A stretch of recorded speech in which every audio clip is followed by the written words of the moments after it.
Assalamualaikum warahmatullahi wabarakatuh. Perkenalkan, nama saya Abdul Fat Ramadan dengan NIM S1S1228082, jurusan Teknik Informatika Universitas Haloleo. Baik, langsung saja rangkuman sistem operasi. Materi sistem operasi pertama pendahuluan.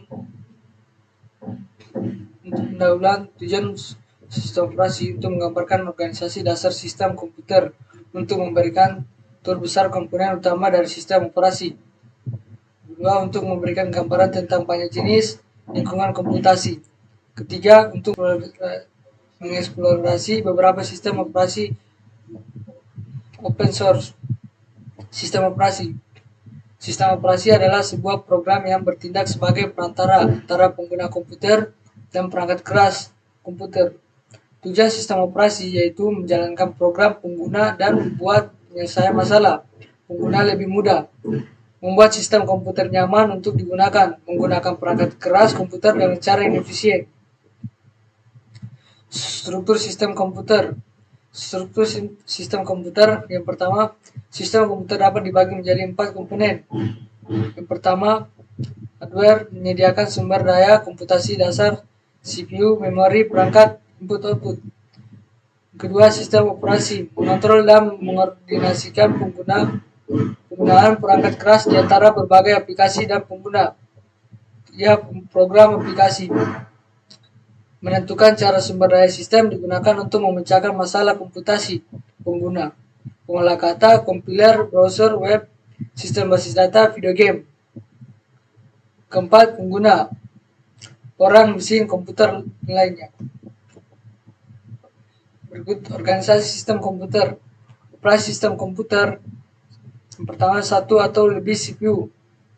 Pengatur perangkat terhubung melalui bus umum yang menyediakan akses ke memori bersama. Kedua, eksekusi persamaan dari CPU dan perangkat bersaing untuk siklus memori. Fungsi umum interupsi.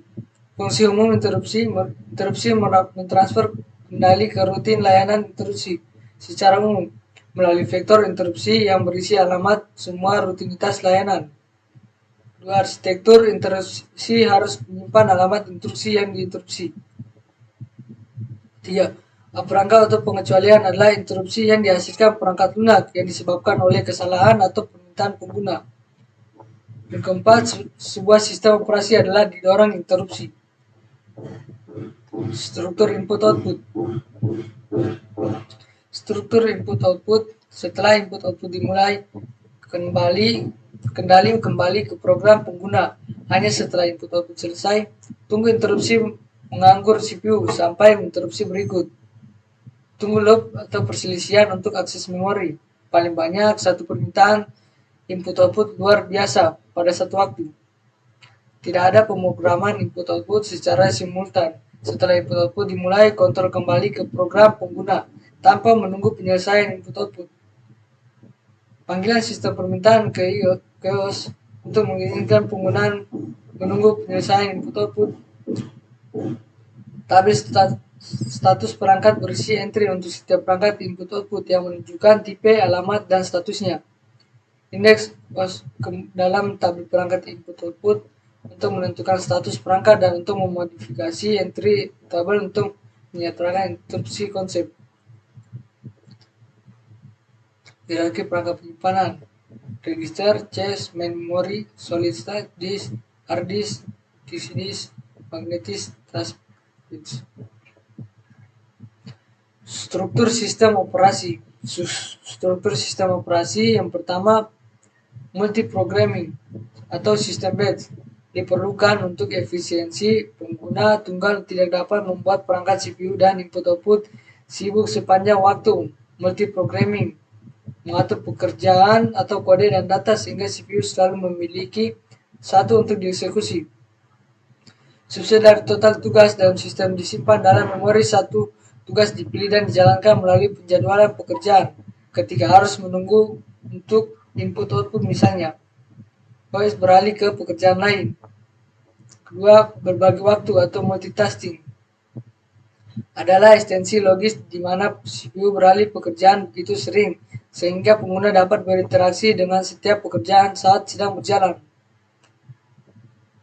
membuat interaktif komputasi. Waktu merespon harus di bawah 1 detik. Setiap pengguna memiliki setidaknya satu program yang dijalankan di memori. Proses jika beberapa pekerjaan siap dijalankan pada waktu yang sama. Penjadwalan CPU jika proses tidak sesuai dengan memori, bertukar menggerakkan mereka masuk dalam dan keluar untuk berlari memori, yang memungkinkan eksekusi proses yang sepenuhnya dalam memori. Transisi dari pengguna ke memori kernel. Transisi dari pengguna ke memori kernel yang pertama, timer untuk mencegah load tak terbatas atau proses memonopoli sumber daya. 2. Timer diatur untuk menginterupsi komputer setelah beberapa periode waktu simpan penghitung yang dikurangi oleh jam fisik. Sistem operasi mengatur penghitung atau interupsi istimewa. Saat penghitungan 0 menghasilkan interupsi.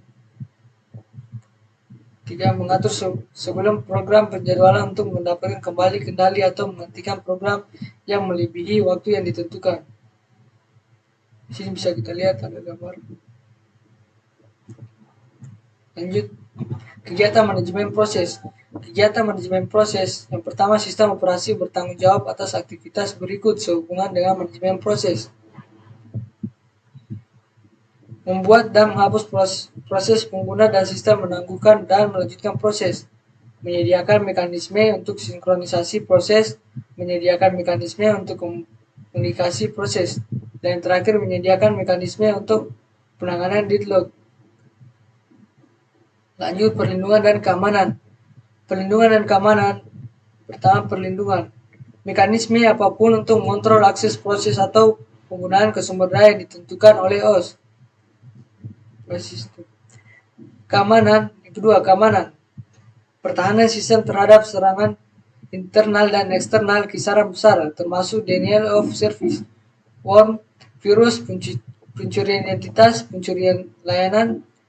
Sistem umumnya membedakan pertama di antara pengguna untuk menentukan siapa yang dapat melakukan apa.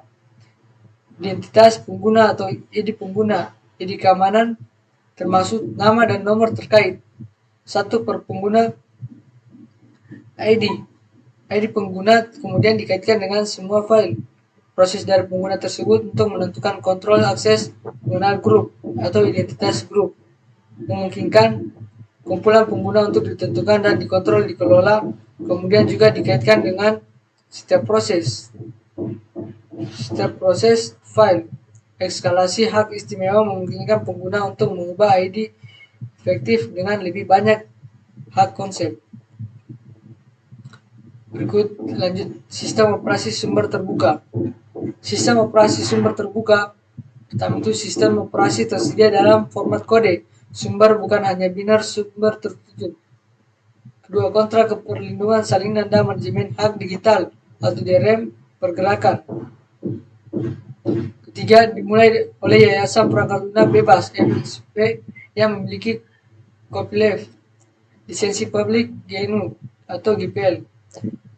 Contohnya termasuk GNU atau Linux dan Unix BSD, termasuk inti dari Mac OS X.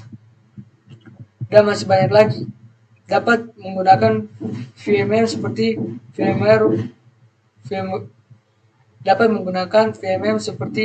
VMware Player atau gratis di Windows, VirtualBox atau sumber terbuka dan gratis di banyak platform. Kedua, struktur sistem operasi. Struktur sistem operasi yang pertama tujuannya itu untuk mendeskripsikan layanan yang disediakan oleh sistem operasi kepada pengguna, proses, dan sistem lainnya. Kemudian untuk membahas berbagai cara penataan sistem operasi. Dan terakhir untuk menjelaskan bagaimana sistem operasi dipasang dan dikustomisasi dan bagaimana mereka melakukan booting. Kemudian layanan sistem operasi. Layanan sistem operasi yang pertama itu sistem operasi menyediakan lingkungan untuk eksekusi program dan layanan untuk program dan pengguna. Kedua, satu set layanan sistem operasi menyediakan fungsi yang membantu pengguna. Antarmuka pengguna, hampir semua sistem operasi memiliki antarmuka pengguna atau UI. Bervariasi antar garis, komando, atau CLI, antarmuka pengguna grafik atau GUI kelompok. Kemudian eksekusi program sistem harus dapat memuat program ke dalam memori dan menjalankan program itu, mengakhiri eksekusi baik secara normal atau tidak normal atau menunjukkan kesalahan. Dan terakhir operasi input-output. Program yang sedang berjalan mungkin memerlukan input-output yang mungkin melibatkan file atau perangkat input-output. Konsep panggilan sistem. Yang pertama, antarmuka, pemrograman ke layanan yang disediakan oleh host. Yang kedua, biasanya ditulis dalam bahasa tingkat tinggi atau C atau C++. Sebagai besar diakses oleh program melalui tingkat tinggi antarmuka, pemrograman aplikasi atau API daripada pengguna panggilan sistem langsung. Dan terakhir, 3 API yang paling umum adalah Win32 API untuk Windows, POSIX API untuk sistem berbasis POSIX atau termasuk hampir semua versi Unix, Linux dan Mac OS X, dan Java API untuk mesin virtual Java atau JVM. Perhatikan bahwa nama panggilan sistem yang digunakan di seluruh teks ini bersifat umum. Kemudian panggilan sistem. Yang pertama, pengendalian proses, buat proses, akhiri proses, dan batalkan. 2. Memuat, mengeksekusi. 3. Dapat atribut proses atau ketiga dapat atribut proses, atur atribut proses. 4. Tunggal waktu. Kelima, tunggal acara, alokasikan acara. Keenam, sinyal dan kosongkan memori, buang memori jika kesalahan. 7. Debugger untuk menentukan bug. 1 langkah eksekusi kunci. Dan terakhir, untuk mengelola akses data bersama antar proses konsep. Kemudian antarmuka layar sentuh. Antarmuka layar sentuh yang pertama itu perangkat layar sentuh memerlukan antarmuka baru. Kedua, mouse tidak mungkin atau tidak diinginkan tindakan dan pemilihan berdasarkan gerakan. Ketiga, keyboard virtual untuk entry text. Dan terakhir, perintah suara. Berikut kita lanjut implementasi panggilan sistem. Implementasi panggilan sistem yang pertama biasanya nomor yang terkait dengan setiap panggilan sistem. Kedua, antarmuka panggilan sistem memelihara tabel yang diindeks menurut angka-angka ini. Antarmuka panggilan sistem memanggil panggilan sistem yang dimaksud dalam kernel OS dan mengembalikan status panggilan sistem dan nilai pengembalian apapun. Keempat, penelepon tidak perlu tahu apa-apa tentang bagaimana sistem call diimplementasikan. Kelima, hanya perlu mematuhi API dan memahami apa yang akan dilakukan OS sebagai panggilan hasil. Keenam, sebagai besar detail antarmuka OS disembunyikan dari programmer oleh API. Dan yang terakhir, dikelola oleh pustaka dukungan runtime atau komponen fungsi yang dibangun ke dalam pustaka yang disertakan dengan compiler. Program sistem. Program sistem yang pertama itu program sistem menyediakan lingkungan yang nyaman untuk pengembangan dan eksekusi program. Mereka dapat dibagi menjadi yang pertama, manipulasi file. Kedua, informasi status terkadang disimpan dalam dukungan. Ketiga, bahasa pemrograman modifikasi file. Keempat, membuat dan mengeksekusi program komunikasi. Kelima, layanan latar belakang. Keenam, program aplikasi. Dan yang terakhir, sebagian besar pandangan pengguna tentang sistem operasi ditentukan oleh program sistem, bukan panggilan sistem yang sebenarnya.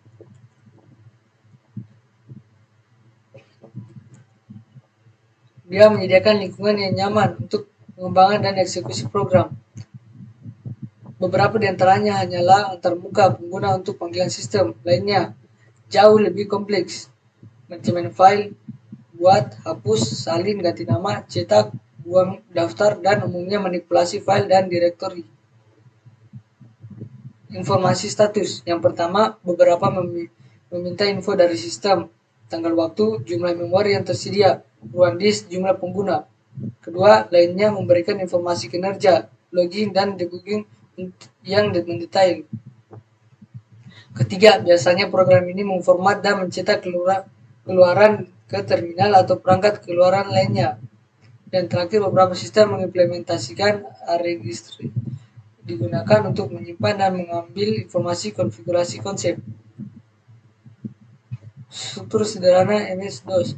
MS-DOS ditulis untuk menyediakan fungsionalitas terbanyak dalam ruang terkecil, tidak dibagi menjadi modul, meskipun MS-DOS memiliki beberapa struktur antarmuka dan tingkat fungsionalitasnya tidak dipisahkan dengan baik. Konsep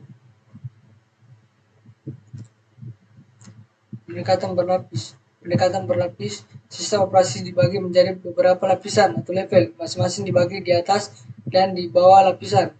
Lapisan paling bawah, lapisan 0, bisa kita lihat di gambar, adalah perangkat keras yang tertinggi atau lapisan N, adalah antarmuka pengguna.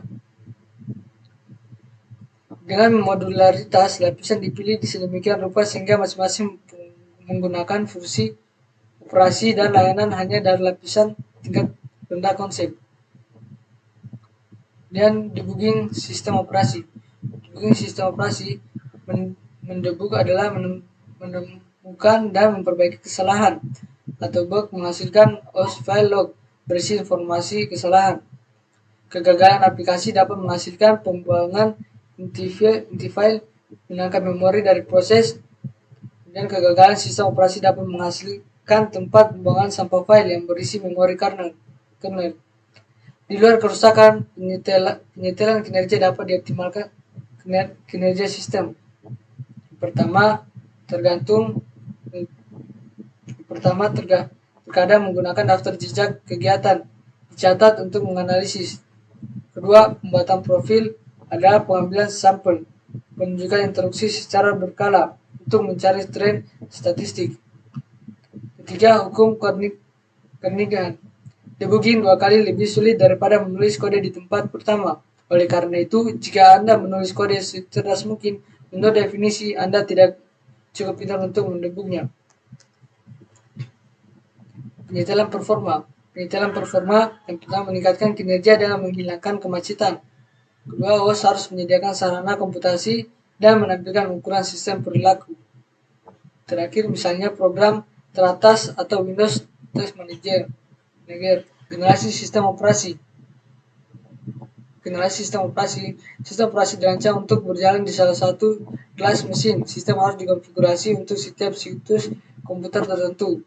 Sebagian program memperoleh informasi mengenai konfigurasi khusus dari sistem perangkat keras. Yang pertama digunakan untuk membangun kernel terkompilasi khusus sistem atau sistem tunet. Kedua, dapat menggeneralisasi kode yang lebih efisien daripada satu kernel umum. Kemudian buat sistem. Buat sistem yang pertama, saat diinisialisasi pada sistem, eksekusi dimulai di lokasi memori tetap. Firmware digunakan untuk menyimpan kode boot awal. Sistem operasi harus tersedia untuk perangkat keras sehingga perangkat keras dapat memulainya.